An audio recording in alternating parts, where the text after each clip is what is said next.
Hello students, welcome back to our English class 9th का bee hive book से आज हम एक नया टॉपिक डिस्कस करेंगे। पोएम है, पोएम का नाम है a legend of the Northland. ठीक है, अच्छी सी स्टोरी है ये, बहुत ही सिंपल सी पोएम है। सुनने में पढ़ने में आपको मज़ा आएगा और इस पोएम का एक बहुत ही डीप मैसेज है। ठीक है, तो सबसे पहले पोएम का इंट्रोडक्शन देख लेते हैं कि ये पोएम किस बारे में है, उसके बाद हम इस पोएम को रीड करेंगे। सो देखें, a legend of the Northland is a traditional popular story composed in the style of a ballad. ठीक है, ये एक ट्रेडिशनल पॉपुलर स्टोरी है। ठीक है, लेजेंड का मतलब क्या है? जो सालों से चली आ रही कहानियां हैं। ठीक है, और इस पोएम को कैसे लिखा गया है? It is written in a style of a ballad. एक बैलेड के स्टाइल में लिखा गया है। बैलेड का मतलब क्या होता है? एक ऐसी पोएम जिसको सॉन्ग की तरह लिखा जाए।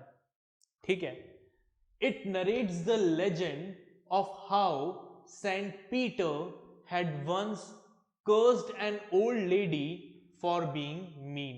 ठीक है, इस पोएम में यह बताया गया है कि कैसे एक बार सेंट पीटर ने एक ओल्ड लेडी को कर्स किया उसकी मीननेस की वजह से। वो बड़ी लालची लेडी थी, उसकी वजह से सेंट पीटर को गुस्सा आ गया और सेंट पीटर ने उसको श्राप दे दिया।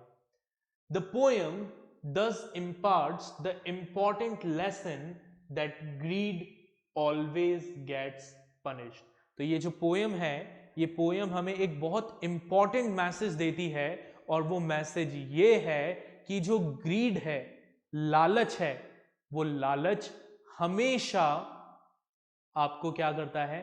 पनिशमेंट दिलवाता है।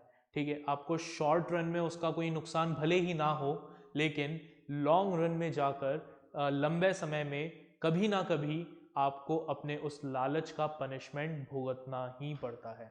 So that is the message which this poem gives us. ठीक है, तो इस पोएम को स्टार्ट करते हैं। अपनी बुक ओपन करें और मेरे साथ पोएम को रीड करें। Away away in the Northland where the hours of the day are few and the nights are so long in winter that they cannot sleep them through। ठीक है, away away in the north land. North land में, यानी north land का मतलब वो area जो फार of north में है। ठीक है, नॉर्थ पोल के पास में। ठीक है, नॉर्थ लैंड में जहां पर दिन के आवर्स जो हैं वो बहुत कम होते हैं, धूप बहुत कम समय के लिए निकलती है। And the nights are so long in winter, जहां पर सर्दियों में रातें इतनी लंबी होती है कि आप सोकर उन रातों को पूरा नहीं कर सकते। ठीक है, कितनी देर सोएगा इंसान? 2 घंटे, 10 घंटे सो लेगा, 12 घंटे सो लेगा, 15 घंटे सो लेगा, 24 घंटे थोड़ी सोता रहेगा। और एक दिन सो लेगा तो कितने दिन तक सोता रहेगा? ठीक है, तो रातें इतनी लंबी होती है कि आप सोकर उन रातों को पूरा नहीं कर सकते। Where they harness the swift reindeer to the sledges when it snow। ठीक है, वो जगह जहां पर लोग क्या करते हैं? स्लेजेस पर रेनडेयर्स को बांधते हैं। कब? जब बर्फ गिरती है। स्लेज क्या होती है? एक तरह का व्हीकल है। ठीक है, जिसको रेनडियर्स से बांध दिया जाता है और रेनडियर्स उसको खींचते हैं। And the children look like bears cubs in their funny furry clothes. और वहां नॉर्थ लैंड में क्या होता है? बच्चे जो हैं वो कैसे नजर आते हैं? बेयर कब्स के जैसे, भालू के बच्चों के जैसे नजर आते हैं अपने फनी फरी क्लोथ्स में। जो फर वाले कपड़े वो पहनते हैं सर्दी से बचने के लिए, उन कपड़ों में वो कैसे नजर आते हैं? बेयर कब्स के जैसे, भालू के बच्चों के जैसे नजर आते हैं। They tell them a curious story. तो उस नॉर्थलैंड में जहां पर दिन के घंटे बहुत कम हैं, सर्दियों की रातें इतनी लंबी है कि उसको सोकर बिताया नहीं जा सकता, खत्म नहीं किया जा सकता, जहाँ पर लोग स्लेजेस को रेनडियर से बांधते हैं ताकि ट्रैवल कर सकें जब बर्फ़ गिरती है, और जहाँ पर बच्चे बेयर कब के जैसे नज़र आते हैं अपने फनी फरी क्लोथ्स में, वहाँ पर they tell them a curious story, वहाँ पर एक बड़ी ही क्यूरियस सी स्टोरी पॉपुलर है। I don't believe this to be true, narrator कहता है, पोएट जो है वो कहता है कि मुझे नहीं लगता कि ये स्टोरी सही है, सच है। And yet you may learn a lesson if I tell the tale to you, लेकिन फिर भी मुझे ऐसा लगता है, पोएट क्या कह रहा है, पोएट कह रहा है कि फिर भी मुझे ऐसा लगता है कि अगर मैं आपको ये कहानी सुनाऊंगा तो शायद आप इस स्टोरी से एक मॉरल लेसन सीख सकते हैं। हालांकि मुझे नहीं लगता कि ये स्टोरी सही है, सच है, लेकिन फिर भी इस स्टोरी से एक मॉरल लेसन जरूर सीखा जा सकता है। तो वो अब स्टोरी को, उस लेजेंड को बताता है पोएट, क्या कहता है वो। Once when the good Saint Peter lived in the world below, कि एक समय की बात है जब सेंट पीटर इस धरती पर रहा करते थे। अब तो वो कहाँ रहते हैं, अब तो वो स्वर्ग में रहते हैं, हेवन में रहते हैं, बट उस समय जब सेंट पीटर कहाँ रहा करते थे, इस धरती पर रहते थे, and walked about it preaching just as he did you know, और जब वो पूरी धरती पर, पूरी दुनिया में घूम घूम कर क्या करते थे, प्रीचिंग्स करते थे, धर्म का प्रचार करते थे, ठीक है, जो उनका काम था। जैसा कि सब जानते हैं सेंट पीटर के बारे में कि वो पूरी दुनिया घूमते थे और सब जगह जाकर धर्म के बारे में लोगों को सिखाते थे, ठीक है। तो उस समय क्या हुआ, he came to the door of a cottage, वो एक घर के दरवाजे पर पहुंचे, in travelling round the earth, पूरी दुनिया घूमते हुए वो एक ऐसे घर के दरवाजे पर पहुंचे, where a little woman was making cakes and baking them on the hearth, जहां पर एक छोटी सी वुमन क्या कर रही थी, केक बना रही थी, और उन केक्स को हर्थ मीन्स भट्टी, फर्नेस, भट्टी में बेक कर रही थी। And being faint with fasting for the day was almost done, पूरे दिन भर सेंट पीटर ने कुछ खाया नहीं था, ही वॉज फास्टिंग, तो वो फास्टिंग की वजह से कमज़ोर हो गए थे और दिन भी लगभग ख़त्म होने को आ चुका था। He asked her from her store of cakes to give him a single one, तो सेंट पीटर ने क्या किया, सेंट पीटर ने उस लिटिल लेडी को कहा कि भाई देखो, मैं भूखा हूँ, भूख की वजह से कमज़ोर हो गया हूँ, तो तुम प्लीज़ अपना जो केक का स्टोर है उसमें से एक केक मुझे दे दो, because I am very hungry.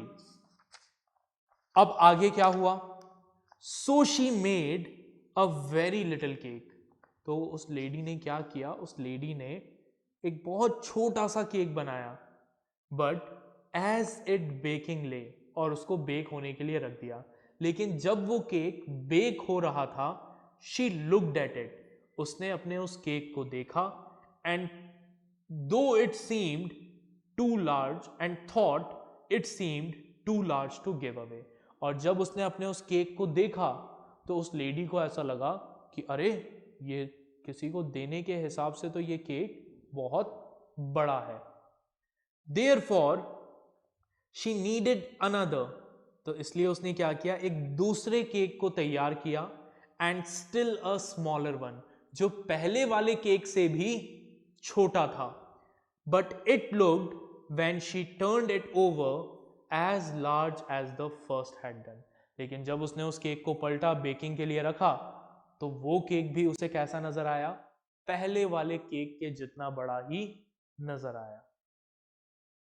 Then she took a tiny scrap of dough, तो फिर उसने तीसरी बार क्या किया, तीसरी बार उसने बहुत छोटा सा आटा लिया, एंड रोल्ड इट फ्लैट, और उसको रोल कर करके बिल्कुल फ्लैट कर दिया, बिल्कुल पतला बना दिया, and baked it thin as a wafer, और एक वेफर की तरह, वेफर पता है ना क्या होते हैं, चिप्स जो आप खाते हो, है ना, बिल्कुल उसके जैसा पतला करके ऐसा एक वेफर के जैसा थिन केक बेक किया। But she couldn't part with that, लेकिन जब वो इतना पतला सा वेफर के जैसा पतला केक सेंट पीटर को देने की बारी आई, तो ये उस केक को भी सेंट पीटर को नहीं दे पाई।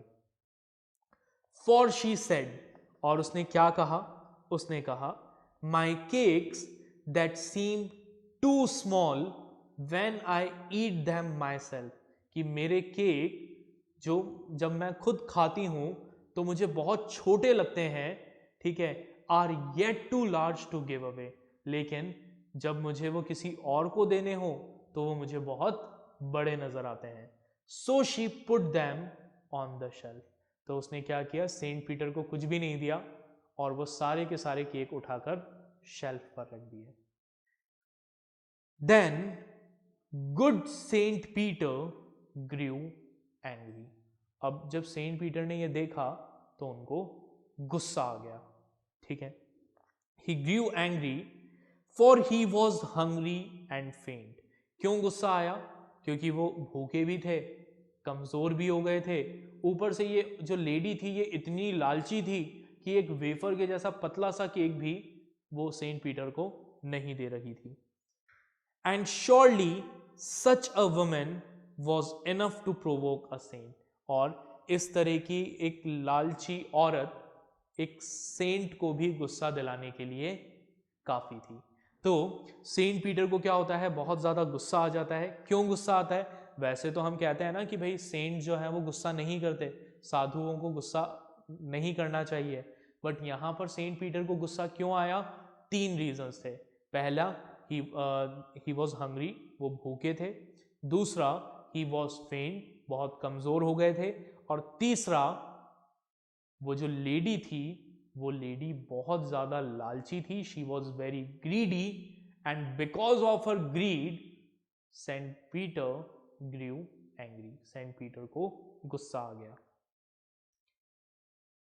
एंड ही सेड, तो उन्होंने कहा, क्या कहा सेंट पीटर ने, you are far too selfish to dwell in a human form, कि तुम बहुत ज्यादा सेल्फिश हो, तुम्हें कोई हक नहीं है कि तुम इंसानों की तरह अपनी लाइफ स्पेंड करो।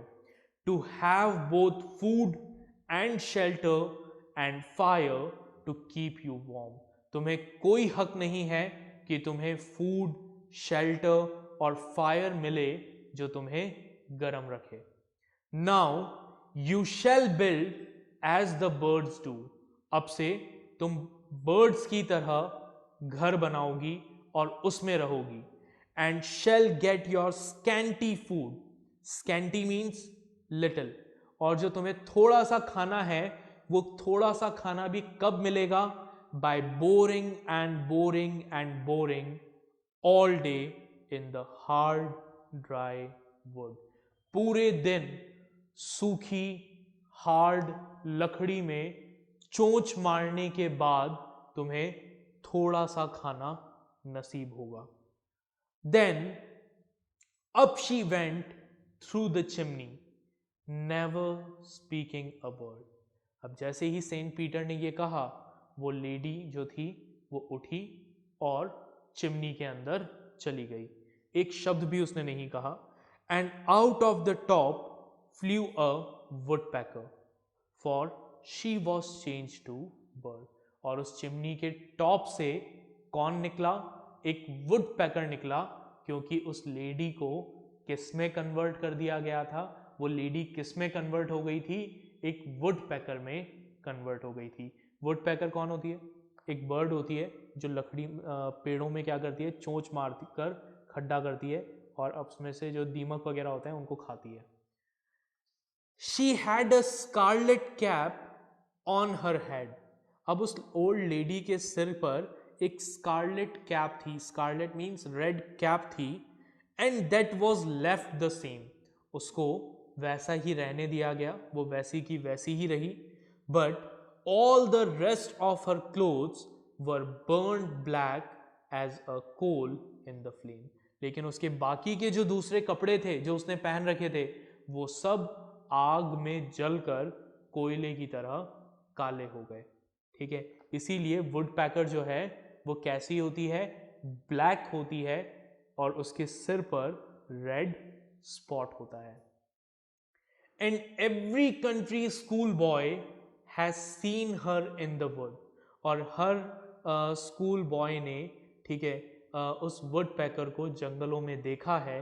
Where she lives in the trees till this very day, जहाँ पर आज भी वो वुड पैकर पेड़ों में रहती है, boring and boring for food. ठीक है, पूरे टाइम क्या करती रहती है, हार्ड ड्राई वुड में, पेड़ों की जो ड्राई लकड़ी होती है उसमें चोंच मारती रहती है टू गेट फूड। ठीक है, तो ये थी हमारी पोएम जिसका नाम था लेजेंड ऑफ द नॉर्थलैंड। ठीक है, इस पोएम के बाद बैलेड का एक्सप्लेनेशन दिया हुआ है, वो हम एक बार पढ़ लेते हैं। What is a ballad? A ballad is a song narrating a story in short stanza. Ballad क्या होता है? एक सॉन्ग होता है, एक ऐसी पोएम जिसको सॉन्ग के स्टाइल में लिखा जाए, ठीक है, जो एक स्टोरी बताए। Ballads are a part of folk culture or popular culture and are passed on orally from one generation to another. ठीक है, बैलेड जो हैं ये फोक कल्चर का पार्ट है और इनको एक जनरेशन से दूसरी जनरेशन को ट्रांसफ़र किया जाता है। कैसे? ओरली, सुनाकर।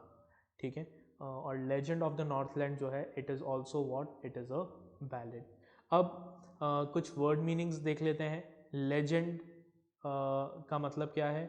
लेजेंड का मतलब होता है एन ओल्ड ट्रेडिशनल स्टोरी, और प्रोवोक का मतलब होता है मेकिंग एंग्री। तो ये थी हमारी पोएम जिसका नाम था a legend of the Northland. इस चैप्टर के मैसेज के बारे में बात करते हैं। तो जो चैप्टर है, चैप्टर का मैसेज जो है वो बहुत क्लियर है। क्या मैसेज है देखिए।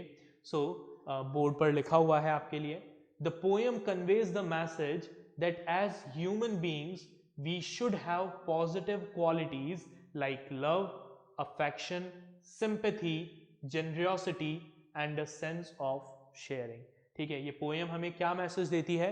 पोएम हमें मैसेज देती है कि as a human being we should have positive qualities, हमारे अंदर पॉजिटिव क्वालिटीज होनी चाहिए, जैसे love, affection, sympathy, generosity and a sense of sharing. The poet also brings forth the idea, poet हमें ये भी मैसेज देता है that people with negative inhuman values, ऐसे लोग जिनमें नेगेटिव इनह्यूमन वैल्यूज होती हैं जैसे selfishness, greed, cruelty, are ultimately punished. ये लोग बच नहीं सकते, इनको अपने उस सेल्फिशनेस का, अपने ग्रीड का, अपने क्रूएलिटी का पनिशमेंट भुगतना ही पड़ेगा। The blessing of human life, human life की जो ब्लेसिंग है, क्या क्या ब्लेसिंग है ह्यूमन लाइफ की? Food, shelter, warmth, have to be earned through good moral character. इस पोएम से हमें ये मैसेज मिलता है कि ये जो ब्लेसिंग्स हैं ह्यूमन लाइफ की, फूड हो गया, शेल्टर हो गया, वार्मथ हो गई, ठीक है, ये सारी चीज़ें हमें अर्न करनी पड़ती है, ये सब हमें फ्री ऑफ कॉस्ट नहीं मिलता। We have to earn these things by good moral conduct. अच्छे बिहेवियर के थ्रू हमें इन सब चीज़ों को अर्न करना पड़ता है, right. So that was the message of our poem. मैं 2 मिनट के लिए बोर्ड के सामने से हट रहा हूं, आप इनको नोट करिएगा पॉज करके, ठीक है। उसके बाद हम इस पोएम में यूज किए गए लिटरेरी डिवाइसेस को डिस्कस करेंगे। आप इसको नोट करिए प्लीज।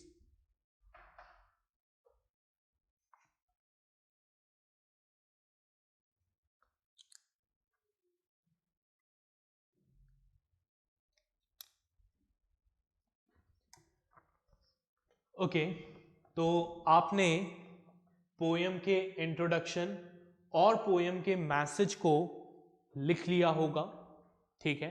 अगर नहीं लिखा है तो ज़रूर लिख लीजिएगा इसे, ठीक है। अब हम लिटरेरी डिवाइसेस की बात करते हैं। तो देखें इस पोएम में जो सबसे पहला लिटरेरी डिवाइस हम डिस्कस करेंगे जो यूज हुआ है वो है एलिट्रेशन। क्लियर? एलिट्रेशन का मतलब मैंने आपको लास्ट पोएम में भी बताया था, एक बार दोबारा मैं रिपीट कर रहा हूं। एलिट्रेशन का मतलब होता है रिपीटेशन ऑफ कॉन्सोनेंट साउंड। ठीक है, क्या मतलब होता है एलिट्रेशन का? Repetition of consonant sound, consonant sounds का रिपीटेशन। तो देखिए कहां कहां पर एलिट्रेशन यूज हुआ है। सबसे पहले जो आपका सेकेंड स्टैंजा है, सेकेंड स्टैंजा के लास्ट लाइन में अगर आप देखेंगे, इन देयर फनी फरी क्लोथ्स, तो यहां पर एफ साउंड जो है वो एफ साउंड रिपीट हो रही है which is a consonant sound. तो आप इसको अंडरलाइन करके यहां पर मार्क कर लें एलिट्रेशन। देन थर्ड स्टैंजा में tell the tale to you, इसमें टी वर्ड जो है, टी साउंड जो है वो रिपीट हो रही है which is again a consonant sound, तो it is also an example of alliteration. Then in sixth stanza first line and being faint with fasting, यहां पर एफ साउंड रिपीट हो रही है, faint with fasting, F sound repeat हो रही है which is again a consonant sound, तो ये भी क्या है? एलिट्रेशन है। Then in eighth stanza still a smaller one, S sound repeat हो रही है।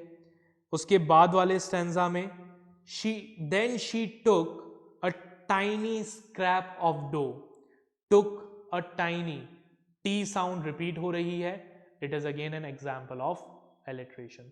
तो आप ये एलिट्रेशन मार्क कर लें।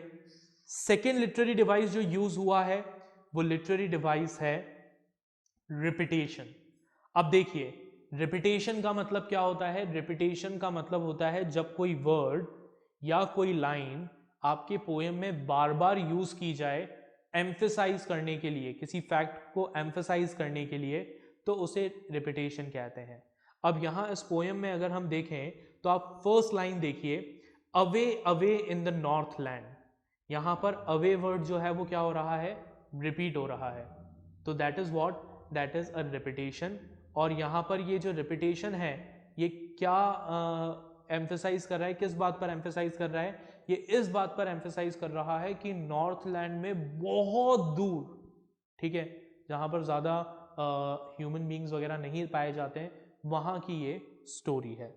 ठीक है, दूसरा रिपीटेशन देखिए, and rolled it flat, eighth stanza में देखिए रोल्ड वर्ड को रिपीट किया है। ठीक है, यहां पर ये इस बात को एम्फेसाइज कर रहा है कि वो जो लेडी थी वो इतनी ग्रीडी थी, इतनी लालची थी कि सेंट पीटर को देने के लिए उसने बहुत ही पतला, एकदम वेफर के जैसा केक तैयार किया। ठीक है, एंड आगे आप देखें नेक्स्ट 13th पैराग्राफ में, 13th स्टैंजा में, by boring and boring and boring, boring word को बार बार रिपीट किया है। बोरिंग मतलब बोर करना, खड्डा करना। ठीक है, तो यहाँ पर ये बार बार वर्ड रिपीट करके पोइट क्या सिग्निफाई करना चाह रहा है? पोइट ये सिग्निफाई करना चाह रहा है कि वो जो ओल्ड लेडी जो वुड पैकर बन गई है उसको थोड़ा सा खाना भी बहुत ज़्यादा मेहनत करने के बाद मिलेगा। तो that is our second literary device which is used in this poem, which is repetition. अब तीसरा जो लिटरेरी डिवाइस है जो इस पोएम में यूज हुआ है दैट इज एंजेबमेंट। एंजेबमेंट का मतलब क्या होता है? एंजेबमेंट का मतलब होता है जब कोई लाइन नेक्स्ट लाइन में कंटिन्यू हो बिना किसी पंक्चुएशन मार्क के, तो उसे एंजेबमेंट कहते हैं। जैसे अगर आप फर्स्ट स्टैंजा देखेंगे तो यहां पर जो लाइन है, बुक साथ में रखिएगा आपने, and the nights are so long in winter that they can not sleep them through. अब ये पूरी एक सिंगल लाइन है, लेकिन इस सिंगल लाइन को दो लाइंस में लिखा गया है। और आप देखेंगे यहां कोई इन्वर्टेड कॉमा या फिर कोई कॉमा, फुल स्टॉप, कोई पंक्चुएशन मार्क यूज नहीं हुआ। तो this is what this is an example of enjambment. इसके नेक्स्ट पैराग्राफ में आप देखिए, नेक्स्ट स्टैंजा में देखिए, and the children look like bear cubs in their funny furry clothes. ये भी एक सिंगल लाइन है, लेकिन इस सिंगल लाइन को दो लाइंस में कन्वर्ट किया गया है, दो लाइंस में लिखा गया है, ठीक है, और यहाँ भी कोई पंक्चुएशन मार्क यूज नहीं हुआ है। तो this is what this is again an example of enjambment. Next देखिए, नेक्स्ट पेज पर आपका 10th जो स्टेंजा है उसमें, for she said my cakes that seems too small when I eat of them myself are yet too large to give away. अब ये पूरी की पूरी जो लाइन है, जो सिंगल इन्वर्टेड कॉमा में लिखी इन्वर्टेड कॉमा में लिखी गई है, ये एक सिंगल लाइन है, लेकिन इसको यहाँ पर तीन अलग अलग लाइन्स में डिवाइड किया हुआ है और यहाँ पर भी कोई पंक्चुएशन मार्क यूज नहीं हुआ है। तो this is what this is an example of enjambment, ठीक है। नेक्स्ट देखिए, जो अगला लिटरेरी डिवाइस इस पोएम में यूज हुआ है वो लिटरेरी डिवाइस है सिमिली, ठीक है। सिमिली का मतलब मैंने आपको क्या बताया था? सिमिली का मतलब मैंने आपको बताया था दैट सिमिली का मतलब क्या है, दो डिफरेंट काइंड के ऑब्जेक्ट्स का comparison using the word like और एज। जब लाइक और एज वर्ड को यूज करके दो अलग अलग टाइप ऑफ थिंग्स को कंपेयर किया जाता है तो उसे सिमिली कहते हैं। तो जो पहला सिमिली का एग्जाम्पल हमें इस पोएम में देखने को मिल रहा है वो है हमारे सेकेंड स्टेंजा में, and the children look like bear cubs. Children को कंपेयर किया गया है किससे? बेयर कब्स से, ठीक है। तो दोनों डिफरेंट काइंड के ऑब्जेक्ट्स हैं, ठीक है, और वर्ड क्या यूज हुआ है? लाइक। तो it is what it is an example of simile. एक और एग्जांपल देखें सिमिली का, ये है हमारा 9th पैराग्राफ 9th स्टेंजा में, and baked it thin as wafer. Cake को कंपेयर किया गया है, केक की थिकनेस को कंपेयर किया गया है किससे? वेफर की थिकनेस से, ठीक है। तो it is what it is a simile, और यहां पर भी वर्ड क्या यूज हुआ है? एज। तो मैंने क्या बताया था? लाइक और एज वर्ड यूज करके अगर कंपैरिजन होता है तो वो क्या कहलाता है? सिमिली। और सेकेंड लास्ट स्टेंजा में एक और सिमिली का एग्जाम्पल है हमारा, वो है but all the rest of her clothes were burned black as a coal, ठीक है। उस लेडी के क्लोथ्स को कंपेयर किया गया है किससे? कोल से। उनके कलर को कंपेयर किया गया किससे? कोल से। तो that is what that is again an example of simile. So I hope ये जो पोएम है लेजेंड ऑफ नॉर्थलैंड ये आपको समझ में आ गई होगी, ठीक है। इसके क्वेश्चन आंसर्स को प्रैक्टिस करिएगा, ठीक है। फिर हम मिलेंगे अगले लेक्चर में अगली स्टोरी के साथ, अगली पोएम के साथ। Till then take care, bye everyone.